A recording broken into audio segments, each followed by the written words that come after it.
He thought he could keep his secrets buried, but the night she showed up at his door, everything exploded.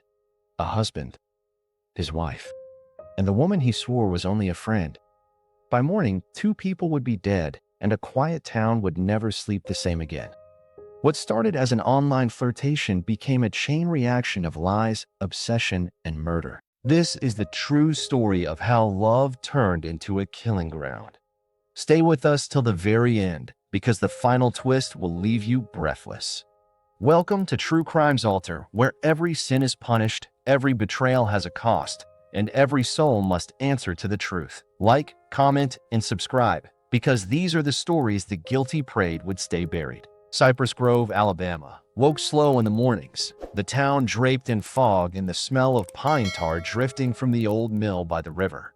The road shimmered silver before sunrise, and somewhere beneath the trees, the faint hum of cicadas carried through the air like the pulse of something ancient and tired.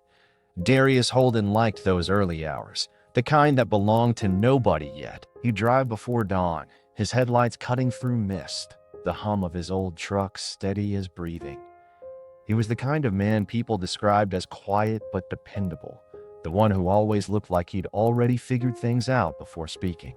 Tall, smooth-skinned, shoulders built from years of lifting freight crates. His eyes were sharp, watchful, and distant, eyes that measured people like roads, always gauging where they began and where they might end. At the dispatch office, they said Darius moved like a man who'd learned that control was the only way to stay sane. When he smiled, it was small and brief, polite but fleeting, as if warmth was something he'd been taught to ration. Tanya Holden, his wife of barely 3 weeks, moved through their little house with a calm that steadied everything around her. A nurse at the county hospital, she carried herself with a kind of grace that made people listen before she even spoke. Her skin had the deep bronze glow of roasted pecans. Her dark hair wound tight into a bun that never seemed to loosen even after 12-hour shifts. She smelled faintly of antiseptic and lavender oil, the kind she rubbed on her wrists before bed to help her sleep. Darius used to watch her when she didn't notice, how she folded towels perfectly, how she hummed old hymns under her breath, how her presence made every room feel finished. Their wedding had been simple, small, and perfect. Sunlight through oak branches, the choir from her grandmother's church singing Blessed Assurance, kids chasing bubbles through the yard. The reception was laughter and gospel blues, the kind of afternoon that looked like a promise. Darius remembered every detail, the way her eyes caught the light, the weight of her hand in his. But even that night, as they danced, something inside him stayed still. It wasn't unhappiness.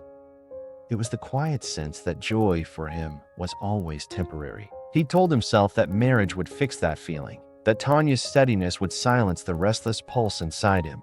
But it hadn't. Their first weeks together were peaceful but thin, like a song missing a verse. Tanya filled their house with warmth, flowers on the windowsill, framed photos, notes tucked under his thermos before work. Darius filled it with routine. Wake at 6, coffee black, boots polished, drive the freight routes, return at dusk, kiss Tanya's cheek, sleep, repeat. He spoke less, smiled less, and when he did, it never reached his eyes. Tanya noticed the distance but told herself all marriages needed time to settle. She gave him space, thinking space would heal what silence had not. One night, while she worked a double shift at the hospital, Darius sat alone at the kitchen table, scrolling through his phone. The house was quiet, except for the hum of the refrigerator and the ticking of the wall clock. He wandered into an old music forum he used to visit, a place where strangers argued about vinyl and lost recordings. That's where he saw her. A comment by someone named Saharabi. It wasn't what she said, it was how she said it.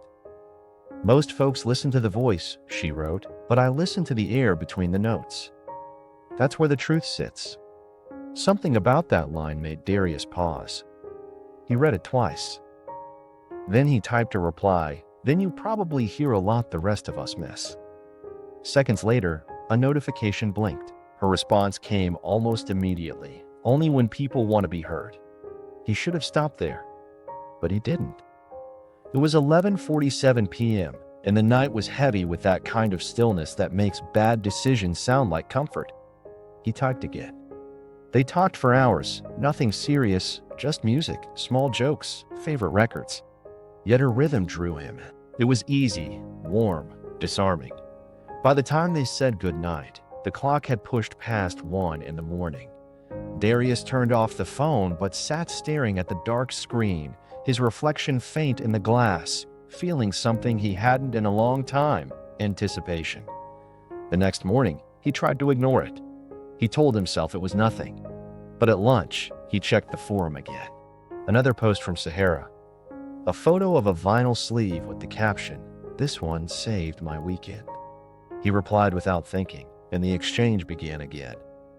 Within a few days, Sahara had slipped into his routine like she'd always belonged there. A quick message before work, a text during breaks, a late-night joke before bed. Darius told himself it was harmless. People talk online every day.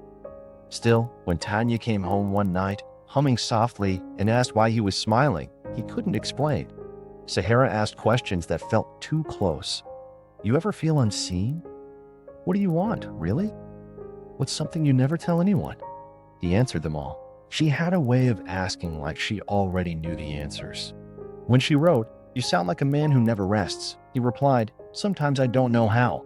She sent back, "Then maybe you just need someone who remembers to ask."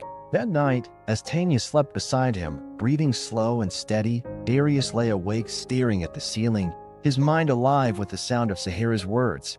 He didn't know why, but they made him feel awake in a way real life didn't. Days blurred.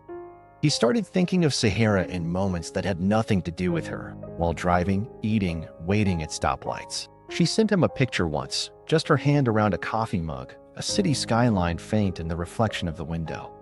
He stared at that hand too long, tracing a small scar near her wrist. When he asked about it, she said she'd tell him someday. It made her real. It made her dangerous. Soon, he began keeping his phone face down when Tanya was home, silencing notifications, pretending he wasn't waiting. Sahara never pushed. She only existed, steady, always there. Yet every message from her made the quiet at home feel unbearable. One rainy evening she wrote, "Thunder sounds like a warning people ignore." He replied, "You think it means something?" "Everything means something," she answered. Lightning flashed, and for a moment, Darius saw his own reflection in the dark window, half visible, divided by the glass. He told himself he'd stop soon, that these things faded on their own. But when her next message came, "Still here, early riser?" his pulse jumped. It wasn't love, not yet. It was curiosity tangled with loneliness, the kind of hunger that doesn't look dangerous until it's already fed too much. He found himself checking his phone in meetings, skipping calls from Tanya, distracted by a voice he'd never actually heard. Sahara asked about small things, the weather in Cypress Grove, what song he was listening to, what the air smelled like after rain. He told her everything. "You describe things like they matter," she said. "Most people forget to look." Her words made him feel seen in a way that scared him. Every time he came home, the weight of her ghost sat in the room like perfume that wouldn't fade. Tanya noticed the change, the small absences, the misplaced smiles, the distance. She didn't accuse. Not yet. She just waited, quietly taking note of the man her husband was becoming. By July, the air in Cypress Grove had thickened like syrup, the kind of heat that pressed against skin and made tempers shorter without anyone knowing why. Darius blamed the weather for the fog in his head, for the mistakes he started making at work, for the nights he couldn't sleep. He told himself it was just the season, not the small blue light that kept him awake until dawn. Sahara had become the sound between his thoughts. Her voice messages came at odd hours, soft, unhurried, full of tiny noises, the click of a lighter, rain against glass, a half-hummed tune she never finished. He saved them all, though he never admitted why. She always seemed to know when he needed her most, and that timing frightened him almost as much as it comforted him. Tanya noticed the drift in small things first, the unfinished sentences, the way his smile stopped halfway. She'd reach for his hand during dinner and find it already moving toward his phone. Still, she said nothing, telling herself that every marriage had quiet spells. She tried to fill the silence with small joys, a new recipe, a movie, a walk through the park on her day off. Darius went along, polite and distant, eyes elsewhere. One afternoon, after she left for a double shift, He sat in his truck outside the freight yard and stared at Sahara's latest message. Some people build cages out of promises. He typed, maybe some cages are comfortable. Her reply came quick. Only until you remember you can't breathe. He didn't answer, but he thought about it all day. When he came home that night, the house smelled of Tanya's cooking, but he had no appetite. She told him about a patient who'd thanked her for holding his hand through the night. Darius smiled, said, "That's good," and drifted off mid-sentence. Tanya watched him go quiet again and felt the first real tremor of fear. Sahara began to blur the line between curiosity and confession. She asked for a photo of his hands, said she wanted to see what work and honesty looked like. He sent one without thinking. The next day, she replied with a picture of her own, a mirror shot, her face half hidden by her phone. It wasn't provocative, just real. That was what made it worse. 4 days afterward, he kept seeing her in flashes, the curve of her wrist, the shadow near her mouth, the scar he already knew by heart. He told himself it wasn't cheating, not yet, that words and images couldn't betray vows. But deep down, he knew he'd already crossed something that didn't have a name. Tanya felt it too. She began watching him the way nurses watched unstable patients, carefully, ready to act if the signs worsened. She asked him once, "Are you happy, Darius?" He looked up from his phone, startled, and said, "Sure." The words sounded empty even to him. Sahara started hinting at meeting. "It's strange," she wrote, "feeling close to someone you've never touched." He replied with a joke, tried to dodge it. She pushed gently. Some things need eyes, not screens. He didn't promise, but he didn't refuse. The next week, she told him she'd be in his area for work. "No pressure," she said, "just coffee." He read the message a dozen times before replying, "Maybe." When the day came, he left the yard early, telling himself it was nothing. They met at a diner off the highway where the jukebox still played blues on loop. She was smaller than he expected, softer around the eyes, real in a way that unsettled him. They talked for hours, laughing too easily, forgetting the time. When he finally left, the smell of her perfume lingered on his sleeve like proof. That night, he couldn't meet Tanya's eyes. He told himself he'd done nothing wrong, yet guilt stuck to him like humidity.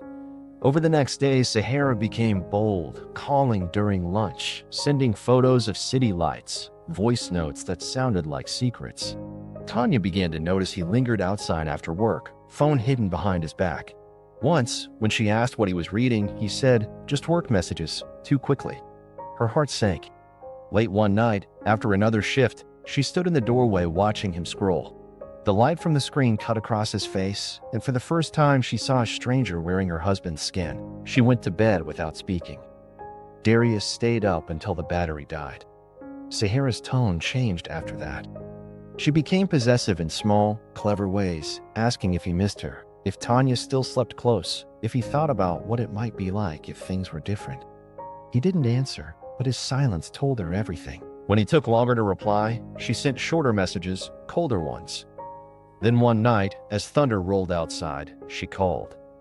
"I thought we didn't lie to each other," she said. He told her he was busy.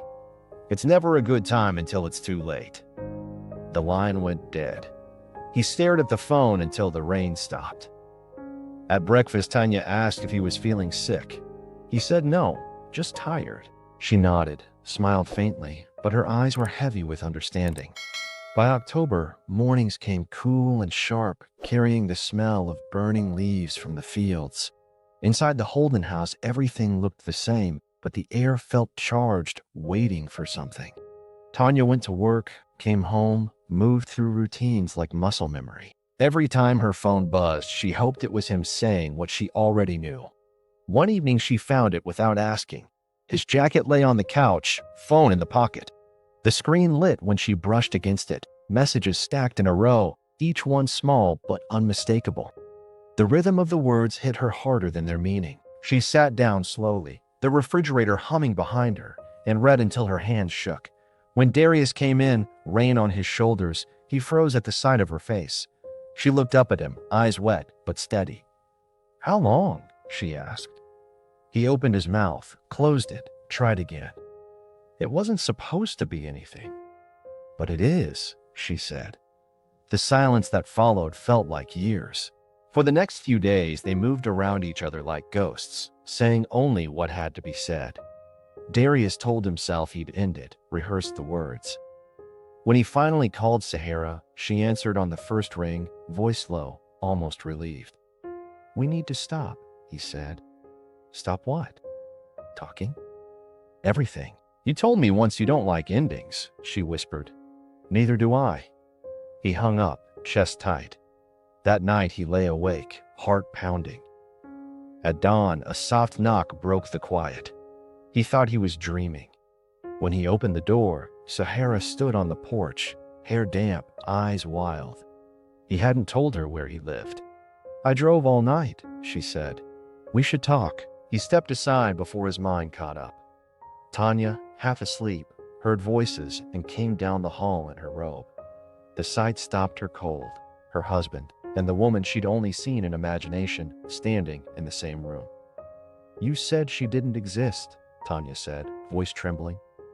Darius raised his hands. "Tanya, please." Sahara's eyes glistened. "You told me you loved me." Tanya turned to him sharply. "You said that to her."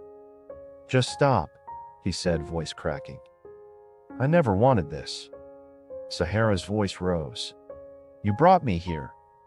"I didn't," he shouted back. "I just wanted it to stop." The air in the room tightened until it felt ready to burst. Tanya stepped forward, reaching toward him, not to strike, but to reach, to stop the collapse. He grabbed her wrist, too hard. She stumbled, hit the counter, the sound sharp and final. A bowl shattered on the tile. Sahara screamed, high and animal. Darius turned toward her, panic flooding his chest. "Stop screaming," he shouted, but she couldn't. She backed away, tripped on the rug. A knife, left drying by the sink, slipped from the counter and clattered to the floor. He reached for it before his thoughts caught up. "Darius, please," Tanya gasped from the floor, pressing her side. Blood spread across her robe like spilled wine. "Don't, just stop." But the rush in his ears drowned her out. Sahara pressed herself against the wall, tears streaking her face. "Put it down," she whispered. "We can fix this." "Fix it?" he said, voice hollow. "You think this can be fixed?" His face twisted, grief, fury, disbelief, all at once. He stepped forward, blade trembling. The moment stretched thin, then snapped. One strike, then another. Quick, final, unreal. Sahara's breath caught, then stopped. The room went still except for rain tapping the windows and the hum of the refrigerator. Darius stood shaking, the knife slick in his hand.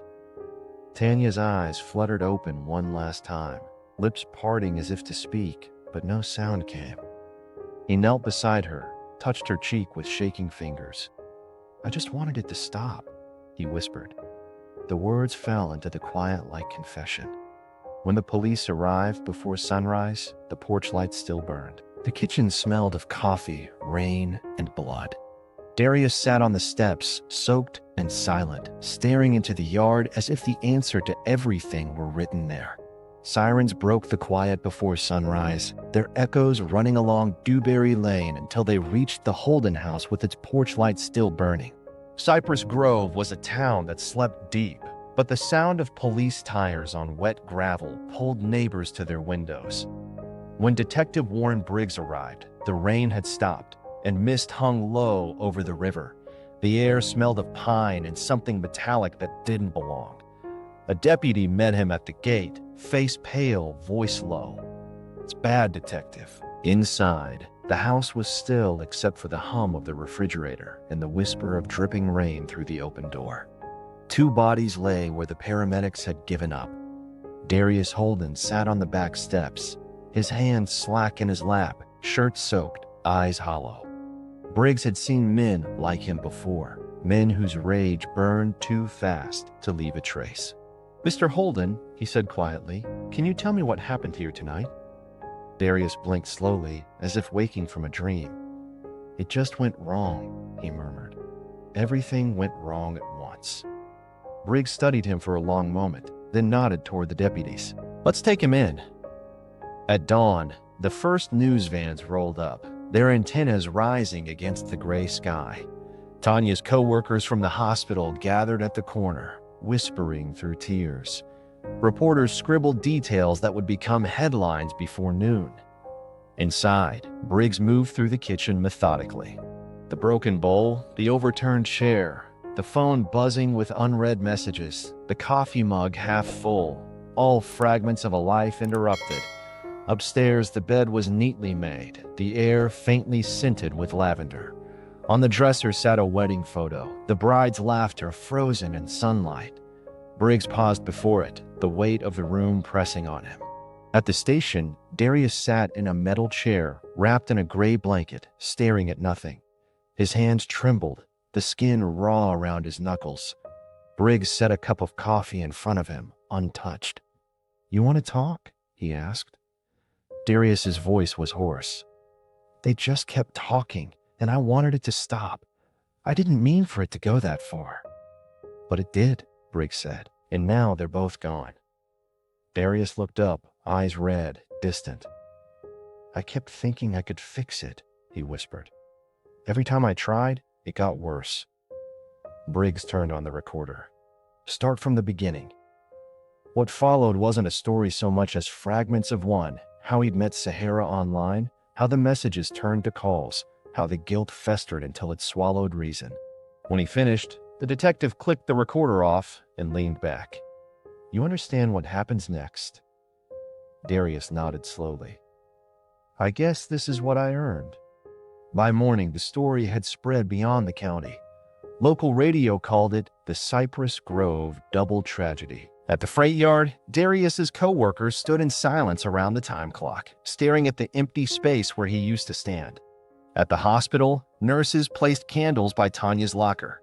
Sahara's cousin drove down from Birmingham to identify her body and told reporters she wasn't a bad person. She just trusted the wrong man. Detective Briggs spent the next weeks closing the file. The evidence left no doubt. The knife, the fingerprints, the phone messages that mapped every lie step by step. Still, at night, Briggs found himself replaying the scene: the quiet kitchen, the smell of coffee and blood, the man on the steps whispering to no one. He'd written a dozen reports like this before, but this one stayed under his skin. What made ordinary people turn monstrous in the span of a heartbeat? In late November, the trial began at the county courthouse. The old building had never seen so many cameras. Reporters lined the steps, broadcasting live updates while townspeople filled every seat inside. Darius entered in handcuffs, his suit hanging loose, face unreadable. He didn't look at the crowd, only at the floor. The prosecutor's voice cut through the murmurs. "This is not a story about passion. It is a story about choices, a man who chose deceit, then violence, and took 2 lives for it." The defense attorney tried to soften him, painting him as overworked, desperate, confused, but the jurors' faces stayed cold. Detective Briggs took the stand on the 3rd day. He spoke plainly about what he saw, the evidence collected, the timeline reconstructed from messages and calls. The prosecutor asked if he believed the killings were intentional. Briggs paused, looked at the jury, and said, "I believe he knew he'd lost control. And once he knew, it was already too late to stop." The courtroom fell silent. When Darius testified, his voice was calm, almost detached. "I thought I could manage everything," he said. "I thought if I told the truth, it would stop hurting people. But truth doesn't stop anything. It just makes you see what you've done." He didn't cry. He didn't plead. He just looked tired, like a man standing in the shadow of his own wreckage. Sahara's cousin stared straight ahead, hands clasped so tight her knuckles whitened. When the verdict came after 6 hours of deliberation, the courtroom was packed to the walls. The judge asked Darius to stand. "On the charges of first-degree murder and the deaths of Tanya Holden and Sahara Barlow, how do you find?" The foreman's voice shook only slightly. "Guilty." Tanya's mother let out a sound halfway between a sob and a sigh, a release of everything she'd held back. Darius stood motionless, eyes fixed on the floor. The judge read the sentence slowly, 2 consecutive life terms without parole. No one spoke. The room's silence felt like punishment itself. Afterward, as deputies led him away, he turned once toward the gallery. Briggs caught his eye, just for a second. There was no hatred there, only a strange, hollow gratitude, as if being seen one last time meant something. Outside, the rain started again, soft and steady. In the months that followed, Cypress Grove tried to forget. The Holden house was sold, the porch light finally turned off. Tanya's co-workers planted a small garden behind the hospital with a plaque that read in loving memory of a healer. Sahara's cousin cleared out her apartment in Birmingham, boxed up her records, and left a single note on the counter. She believed people could be fixed. Briggs kept the case file on his desk longer than usual before sending it to archives. Some nights he'd drive past Berry Lane and slow down, the memory of flashing lights reflected in his windshield. He told himself he'd seen worse, but the truth was that stories like this one didn't end, they just went quiet. In prison, Darius kept to himself.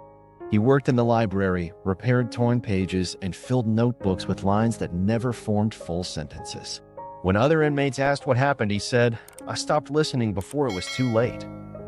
Once a month, Briggs received a letter from him. They were short, polite, never asking for anything. The last one simply said, "I see the sky through bars now, but it's still the same sky Tanya used to watch." That's my sentence too. Briggs never replied. Years passed. The town healed in pieces, as towns do. People still lowered their voices when passing the old house, and every October, when the air smelled of smoke and pine, someone would remember the night the sirens came. Life moved on, but the story lingered like a stain.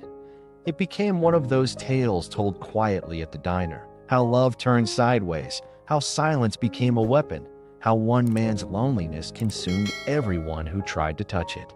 And that's how Cypress Grove remembered Darius Holden, not just for the murders, but for the warning his story carried. Every betrayal has a cost, every sin a reckoning. The town would whisper his name for years, not out of hatred, but as a lesson carved into its soil. Because sometimes the monsters don't come from the woods. They grow in the quiet rooms where love should have been enough. If you followed this story, share what you think in the comments below. What would you have done if you were in Darius's place? We want to hear your thoughts and where you're watching from. Don't forget to like, share, and subscribe for more stories that reveal the dark side of love and the secrets that destroyed lives.